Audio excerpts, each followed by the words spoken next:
Mandarin. O, ang tunog niya. May marunong ba mag-Mandarin dito? Mandarin restaurant lang yata. Alam mo. Marunong kayo? Ang tunog niya kasi, hindi ko alam kung ano yung sinasabi ko, pero ganito yung tunog niya eh. Sama ba yung sinabi ko? Ang sumunod kasi nito, lumaki sa Beijing. Lumaki sa Beijing. Si Paningning Niklat. Sinulat niya ito sa Mandarin, tapos sinalin sa wikang Ingles, tapos sinalin sa wikang Pilipino. Binigay niya sa akin yung wikang Pilipino. Ito na yan.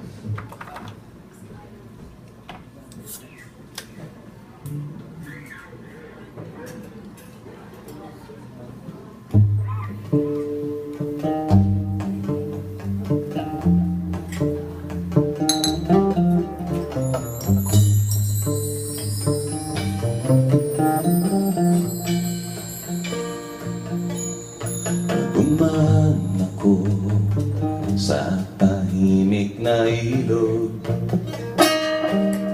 Ang buong mundo ay parang natutuwa.